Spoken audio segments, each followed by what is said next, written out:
ആഹാ, അപ്പൊ എല്ലാരും കൂടെ ഒത്തോണ്ടുള്ള പരിപാടിയാണല്ലേ?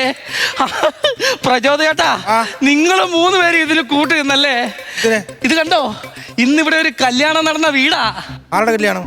ചേട്ടനപ്പൊ വിചാരിക്കും എന്റെ കല്യാണമാന്ന്. അല്ല. അപ്പൊ ചേട്ടന്റെ കല്യാണമാണോ? ചേട്ടന്റെ കല്യാണം അല്ല. അനിയന്റെ കല്യാണം? ഒട്ടുമല്ലല്ലോ. പിന്നെ ആരുടെ കല്യാണം? എന്റെ അപ്പന്റെ കല്യാണം. എന്റെ പൊന്നു ചേട്ടാ, ഞാൻ കട്ടപ്പനെ പോയി കിടക്കുമായിരുന്നു. ഇതൊന്നും ഞാൻ അറിഞ്ഞില്ല, നാട്ടുകാർ പറഞ്ഞാണ് ഞാൻ അറിഞ്ഞത്. ചേട്ടൻ അറിയാവോ, കൊച്ചിലെ എന്റെ അമ്മ മരിച്ചു പോയതാണ്. ആ പ്രായത്തിൽ ഇങ്ങനെ ഒരു പെണ്ണ് കെട്ടുവാണെങ്കിൽ എനിക്ക് വിഷയമില്ലായിരുന്നു. ഇതിപ്പോ ബലിക്കാക്ക പോലും കൊതിക്കുന്ന ഒരു പ്രായത്തില് ഈ പുള്ളി പോയി പെണ്ണ് കെട്ടിയേക്കുന്നു, അതും എന്റെ അമ്മയുടെ അനിയത്തിനെ. അപ്പം കൊള്ളാലോ. ഇതൊന്നും അല്ല കോമഡി, ഇതെല്ലാം കാണിച്ചു കൂട്ടിയിട്ട് കാരണവന്മാര് പുള്ളി കിട്ടിയിരിക്കുന്ന പേരെന്നാന്നറിയാവോ? വിവേകൻ. ഇന്ന് ഞാൻ കൊല്ലും ഞാൻ. കല്യാണ തടവറയിൽ വെറുതെ കർപ്പൂര സുരഭിലയായി പൊലിയും ജ്വലനമല്ല നീ.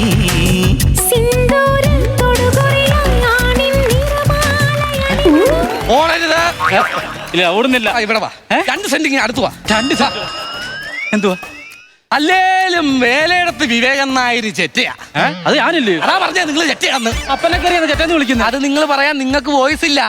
സ്വന്തം തന്തേനെ സ്വത്ത് മുഴുവൻ എഴുതിയെടുത്തിട്ട് തൃശ്ശൂർ പൂരത്തിന് കണ്ണു കെട്ടിക്കൊണ്ട് ഇറക്കി വിട്ടിയ മുതലായത്. നിങ്ങൾക്ക് പറയാൻ വോയിസ് ഇല്ല. അതൊരു പഴയ കഥയാ, എനിക്ക് അറിയാൻ വേണ്ടി ചോദിക്കാം. നീ ഇപ്പൊ എന്താണ് ഇങ്ങോട്ട് വന്നത്? അപ്പാ, ഞാനൊരു കാര്യം അറിഞ്ഞ്, അത് സത്യമാണോ എന്ന് എനിക്കറിയണം. സത്യോ? എന്ത്? എടാ സത്യോ, നീ എന്റെ മോൻ തന്നെ. അതല്ല പറഞ്ഞത്. അപ്പാ, എനിക്ക് വേറെ സത്യം അറിയണം. എന്ത് സത്യോ? അപ്പൊ പെണ്ണ് കെട്ടിയോ? ഞാൻ കെട്ടി. അട അങ്ങനെയല്ലോ നീ ഉണ്ടായത്. നീ ഉണ്ടായത്? എടാ നീ ഉണ്ടായ കാര്യമല്ലേ പറഞ്ഞത്, നീ ഉണ്ടായ കാര്യമാണ് നീ പറഞ്ഞത്. അതല്ല പറഞ്ഞത്. പിന്നെ അപ്പൻ സെക്കൻഡ് മാരേജ് കഴിച്ചോ? കഴിച്ചു. എടാ കഴിച്ചടാ. ചക്ക് പേര് എടുക്കുന്നത്. അപ്പാ, അപ്പൻ ഇത് എങ്ങനെ തോന്നിയപ്പാ? എങ്ങനെ തോന്നിയെന്ന്? അപ്പൻ എന്നെ കുറിച്ച് ഓർത്തോ? അല്ല, എന്റെ അമ്മേനെ കുറിച്ച് ഓർത്തോ? എടാ ഇല്ലെന്ന്. അതിനെ ഓർക്കാൻ എടാ ഒരു നല്ല കാര്യത്തിന് പോകുമ്പോഴേ ഈ ദുരന്തങ്ങളൊക്കെ ആരെങ്കിലും ഓർക്കോടാ. ഞാൻ ബെല്ലൊക്കെ വിളിച്ചു പറയാൻ വിളിച്ചു പറയാൻ. എടാ ഞാൻ എന്തിനാ കല്യാണം കഴിച്ചെന്നറിയോ? എന്തിനാ മ്യൂസിയത്തിൽ കൊണ്ടുവെക്കാനാണോ? അതല്ലെന്ന്. പിന്നെ എടാ നാളെ നീ ഒരു കല്യാണം കഴിച്ചാണ്ടല്ലോ, അത് കൈ പിടിക്കാൻ വേണ്ടി ഒരു പെണ്ണോടെ വേണ്ടേ? എടാ അതിനാണ് എന്നെ കല്യാണം കഴിച്ചാന്. ഒക്കോടെ അവിടുന്ന് ഞാൻ വല്ലതും വിളിച്ചു പറയും കേട്ടോ. ഈ പൊളിഞ്ഞ വണ്ടിയുടെ റൂട്ട് അങ്ങോട്ടാന്ന് എനിക്ക് മനസ്സിലാവുന്നുണ്ട്. ഇത് കണ്ട സർവീസ് ചെയ്തത് ഉഗ്രം വണ്ടിയത്. എന്നാ അതിന് മുന്നേ ഞാൻ ഈ വണ്ടി പൊളിക്കാൻ കൊടുക്കും. പൊളിക്കാൻ കൊടുക്കും. അപ്പ ഒരു കാര്യം ഞാൻ പറയാം. പറഞ്ഞു, ഇതിനൊറ്റ പരിഹാരമേ ഉള്ളൂ. ഡൈവേഴ്സ്. ഡൈവേഴ്സോ? ഡൈവേഴ്സ്. എടാ അത് നടക്കത്തില്ല. എടാ ഞാൻ സമ്മതിച്ചാലും എന്റെ പെൺപിള സമ്മതിക്കത്തില്ല. അയ്യ അതെന്നാ? എടാ അവക്ക് എന്നോട് ഭയങ്കര ലവ്വാ. അയ്യടാ ഭയങ്കര ലവ്. ഞാൻ പറഞ്ഞു മനസ്സിലാക്കാം. ചെറിയമ്മ എന്ത്? ചെറിയമ്മേ,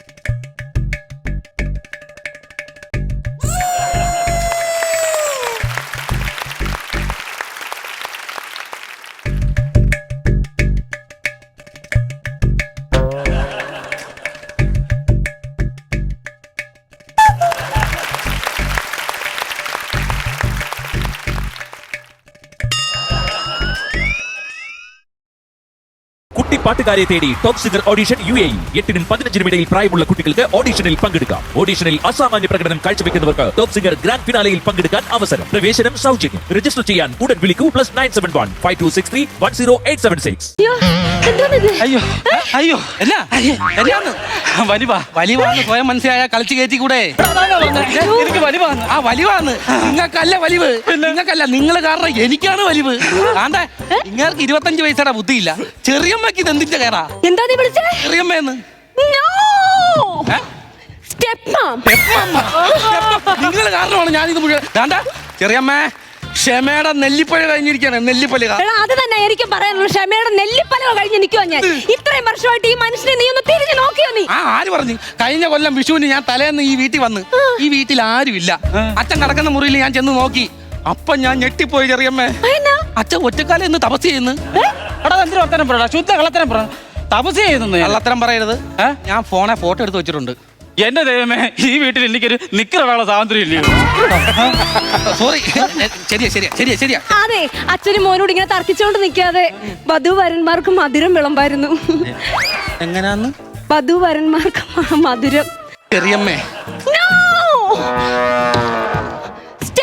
എനിക്ക് എന്നാ സ്റ്റെപ്പ് മമ്മി എന്റെ സ്റ്റെപ്പ് മമ്മി കഴിഞ്ഞ ദിവസം ഈ പുള്ളിക്കാരനോട് ഞാൻ ഹോസ്പിറ്റലിൽ ബ്ലഡ് ചെക്ക് ചെയ്യാൻ പോയി. ഇങ്ങനെ ബ്ലഡ് ചെക്ക് ചെയ്ത് ഡോക്ടർ എന്താ പറഞ്ഞെന്നറിയാമോ? ഈ പുള്ളിയുടെ ബ്ലഡിൽ നിന്ന് സ്ക്വാഷ് ഉണ്ടാക്കാമെന്ന്. അത്രയ്ക്ക് പഞ്ചാരയാണ് ഈ പുള്ളിയുടെ ദേഹത്ത് മുഴുവൻ. അയാൾക്ക് ഇനി മധുരം കൂടെ ഉണ്ടാക്കി കൊടുക്കാൻ. എന്തായാലും സ്വന്തം തന്തയിലുള്ള ഞാൻ കുറച്ചെങ്കിലും respect respect. Days on the road with Adam, these guys don't know what's born, they know comes on,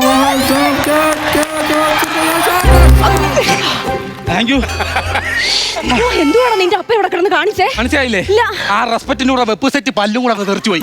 തീരുള്ളതാ വീട്ടില് തീരുള്ളതാ. തോന്നിയാസം പറയരുത്. അപ്പൊ അപ്പന് തോന്നിയ ദിവസം കാണിക്കാം. താണ്ട ഒരു കാര്യം ഞാൻ പറഞ്ഞേക്കാം, ഈ വീട്ടിൽ ഒരു കുഞ്ഞിക്കാല് കാണാൻ ഞാൻ സമ്മതിക്കത്തില്ല. വേണ്ട, നീ കെട്ടണ്ട. ആഹാ, അപ്പന് സ്വന്തം കാര്യം പറയരുത്. നിങ്ങൾക്കൊരു കുഞ്ഞിക്കാലുണ്ടാവാൻ ഞാൻ സമ്മതിക്കത്തില്ല.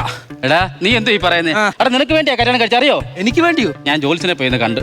ആ ജോലിസിന് എന്തോന്ന് പറഞ്ഞെന്നറിയോ? എന്തുവാ? എത്രയും പെട്ടെന്ന് നിങ്ങൾ രണ്ടാം കല്യാണം കഴിക്കണമെന്ന് പറഞ്ഞു. അതും പറഞ്ഞിട്ട് അതിലൊരു പെൺകുഞ്ഞ് ജനിക്കണം, ഇല്ലെങ്കിൽ നിന്റെ മൂത്ത പുത്രന് ദോഷമാന്ന് പറഞ്ഞു. ആണോ? എടാ അതുകൊണ്ടില്ലോടെ ഞാൻ ഈ കല്യാണം കഴിച്ചത്. അപ്പന് ചുമ്മാ ഇരിക്കുന്ന സമയങ്ങളിൽ ആത്മഹത്യയെ പറ്റി ചിന്തിച്ചൂടെ? അതെന്തിനാണ്? അല്ല, ഇമാതിരി കള്ളക്കല അടിച്ചിറക്കുന്നോണ്ട് ഞാൻ ചോദിച്ചതാണേ. ആരോടാ ഈ വർത്താനം പറഞ്ഞ്? നീ ആരോടാ ഈ വർത്താനം പറഞ്ഞ്? എന്റെ അച്ഛൻ. ഇത്രയും പ്രായമുള്ള മനുഷ്യന്റെ മുഖത്ത് നോക്കി അങ്ങനെ ഒരു വർത്താനം പറയാവോ? അപ്പനും മോനും തമ്മിൽ പലതും പറയും. നിങ്ങളാരാ ചോദിക്കാൻ? അപ്പനും മോനും ഇന്നലെ വരെ, ഇന്ന് അയാളുടെ ഭാര്യയാ ഞാൻ. ആണ്ടേ, ഇലയ്ക്കും മുള്ളിലും കേസില്ലാത്ത ഒരു കേസായിട്ട് ഞാൻ പറയാം. അതെന്തൊരു കേസാ? നിങ്ങൾക്ക് ഈ പെരക്കകത്ത് കയറണോ? ഡൈവേഴ്സ് ആയിട്ട് കയറിക്കോ? ഇല്ല, ഞാൻ ഈ പെരക്കകത്ത് കയറ്റിയല്ല, ഉറപ്പായിട്ടും കയറ്റിയല്ല. ഇല്ല, താണ്ടേ എന്നാ പിടിച്ചോ. എടാ നടക്കുന്ന കേസ് കേട്ടല്ലേ അത്? ഇറങ്ങിക്കോ, പെരക്കകത്തുനിന്ന് ഇറങ്ങിക്കോ. ഇറങ്ങിക്കോ നീ പാടി. പൊക്കോ. നീ എന്നെ കൂടുതൽ പേടിപ്പിക്കേണ്ട കാര്യം എന്ത്? ഞാൻ ഇഷ്ടം പോലെ കട തന്നെ കിടന്ന് വളർന്നല്ല ഞാൻ. പൊക്കോ. നീ ആ തറയിലോട്ടിട്ടെ. അവൻ എന്നെ പേടിപ്പിക്കാൻ നടക്കുന്നു. ഓ, ഇങ്ങനെ മക്കളുണ്ടായി നമ്മൾ എന്തോ ചെയ്യാനാണ്? ചെന്ന് കേറും. എന്നാലും ഞാൻ ആലോചിക്കുന്നതേ, എന്നെ എങ്ങനെ ഇഷ്ടപ്പെട്ട് കെട്ടിയെന്ന് ഞാൻ ഇങ്ങനെ ആലോചിക്കുമായിരുന്നു. ഞാൻ ഇവന്റെ അമ്മയെ പെണ്ണ് കാണാൻ പോയപ്പോ നീ അന്ന് ഇങ്ങനെ നിൽക്കും അടുത്ത്, ഒരു പട്ടുപാവടയൊക്കെ എടുത്ത് ഒരു ചന്ദനമൊക്കെ ഇട്ട് തുളസിക്കത്തിരൊക്കെ വെച്ച് ഇങ്ങനെ നിൽക്കുക. നിന്നെ കാണാൻ ഭയങ്കര അടിപൊളിയായിരുന്നു നിന്നെ കാണാൻ. അങ്ങനെ അന്നേ ഞാൻ മനസ്സിൽ വെച്ചാ എന്നെങ്കിലും നിന്നെ ഞാൻ വധുവാക്കുമെന്ന്. ആണോ? ഇപ്പൊ എനിക്കൊരു കാര്യം മനസ്സിലായി. എന്തുവാടാ? എന്റെ അമ്മ മരിച്ചതല്ല. ഈ തോന്നിയത്തും പറയരുത് കേട്ടോ. അവനൊക്കെ എന്തിനാ സംസാരിക്കുന്നേ? നമ്മള് ഹണിമൂണിന് എവിടാ പോകുന്നേ? എനിക്കൊരു പ്ലാൻ എന്നൊക്കെ പറഞ്ഞു കഴിഞ്ഞാൽ ഈജിപ്തിൽ പോയാൽ കൊള്ളായിരുന്നു. അവിടെ എന്തോ ഉള്ളേ? അവിടെ മമ്മിയെ കാണാം. ഇവിടെ കോട്ടയത്തുള്ള സ്വന്തം തള്ളയെ കാണാൻ ഇങ്ങാരി പോയിട്ട് മാസങ്ങളെ. അപ്പൊ ആരാണ്ട് അമ്മേനെ കാണാൻ പോകുന്നത്? ഇയാൾക്ക് നാളെ കണ്ടോ, ഈ ചെറുക്കന് നമ്മളെ ഇഷ്ടമല്ല. പിന്നെ നമ്മൾ എങ്ങനെ ഈ വീട്ടിലും ഈ നാട്ടിലൊക്കെ താമസിക്കുമെന്നേ പറയുന്നേ? ഈ ഒരു കാര്യം ചെയ്യുന്ന എഴുതേറ്റെ ഇവനെ എന്ന് ഞാൻ ശരിയാക്കേണ്ട കാര്യമുള്ളൂ. ആവശ്യമില്ലെന്ന് ഒരു അറ്റ കാര്യമുള്ളൂ. 1.5 ആഴ്ച കഴിയുമ്പോൾ നമ്മൾ യു കെക്ക് പോകത്തില്ല. അത്രേ ഉള്ളൂ. നീ പോയി കഴിഞ്ഞ് അതിന്റെ പുറകെ ഒരു 1.5 ആഴ്ച കഴിഞ്ഞ് ഞാനും യു കെക്ക് വരും. അത്രേ ഉള്ളൂ. പിന്നെ നമ്മൾ ആരെ ആരെ പേടിക്കാനാ? യു കെ നമ്മൾ അടിച്ചു പൊളിക്കത്തില്ല. അതെ.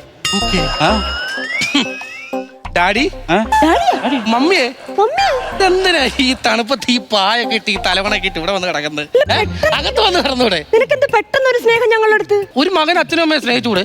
നീ എന്നെ ചെറ്റാതി വിളിച്ചാൽ ഇച്ചിരി മുമ്പ്. അയ്യോ, അത് ഞാനല്ലല്ലോ, നാട്ടുകാരല്ലേ വിളിച്ചത്. വേണ്ടേ, മുഖത്ത് നോക്കി പച്ച കള്ളം പറയുന്നത് കേട്ടോ. മമ്മേ, എപ്പോഴാ യു കെക്ക് പോകണം? ഞങ്ങൾ ഇച്ചിരി കഴിയുമ്പോ ഞങ്ങൾ അങ്ങ് പോകും. എന്തോ നിന്റെ ഉദ്ദേശം? അല്ല, ഞാനും കൂടെ യു കെക്ക് വരാം. എടാ, 10ാം ക്ലാസ് പോലും പാസ്സാകാത്ത നിന്നെ അവിടെ കൊണ്ടുപോയി ഞങ്ങൾ എന്തോ ചെയ്യാനാ? അങ്ങനെയാണോ? ഈ അപ്പൻ എങ്ങനെ വരും? എന്റെ പൊന്നു കുഞ്ഞ്, നീ അവിടെ വന്നിട്ട് നിനക്ക് പ്രത്യേകിച്ച് ഒന്നും ചെയ്യാനില്ല. എന്നാലും എന്നെ കൂടെ കൊണ്ടുപോകണം പ്ലീസ്. ഞാൻ ഇവിടെ ഇന്ന് തെണ്ടി തിരിഞ്ഞ് നടക്കത്തേ ഉള്ളൂ. അവിടെ നീ ഒരു കാര്യം മനസ്സിലാക്കണം. ഇത്രയും നാൾ എന്നെ നോക്കാൻ നീ ഉണ്ടായിരുന്നു.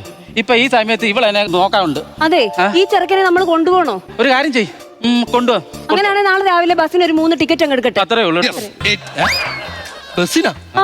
യു കെക്കാ? അല്ല, നീ ഉദ്ദേശിച്ച യുകെ ഏതാ? United kingdom. അയ്യോ, അതല്ല, പിന്നെ? ഉത്രാലിക്കാവ്. അതാ എന്റെ തറവാട്. ആ. ഈശ്വരാ, എന്റെ ഭാഗത്തെ തെറ്റാണേ. കോട്ടയത്തിന്റെ പടിവാതിൽ പോലും കാണാത്ത ഈ പൂവിലെയൊക്കെ ഞാൻ തെറ്റിദ്ധരിച്ചു പോയത് എന്റെ കുഴപ്പമാണേ. ഇതെന്തോ ഈ പറയുന്നേ? ഒരുമാതിരി നാണം കെട്ട പരിപാടി കാണിക്കരുത്. എടാ, നീ ആ നാണം കെട്ട പരിപാടി കാണിച്ചേ. എടാ, ഇത്രയും നാള് നീ എന്നെ നോക്കിയായിരുന്നു. അത്രയും നാള് നോക്കിയത് ഇവളാ. അതുകൊണ്ട് എന്റെ ജീവിതകാലം മൊത്തം ഇവിടെ കൂടെ തന്നെ ഞാൻ ജീവിക്കത്തുള്ളൂ. എടാ, ഫോട്ടോ എടുക്കാനും സെൽഫി എടുക്കാനും മാത്രമല്ല അച്ഛനും അമ്മയും വർഷാവർഷം ഓർക്കേണ്ടത്. അവരെ ജീവിതകാലം മുഴുവൻ നോക്കാനുള്ള ഉത്തരവാദിത്വം കൂടെ മക്കള് കാണിക്കണം. അങ്ങനെയാണ് എനിക്കൊരു കാര്യം പറയാനുണ്ട്. ഡാഡി, മമ്മി, എന്നാ കാര്യം? Wish you all the best. Thank you.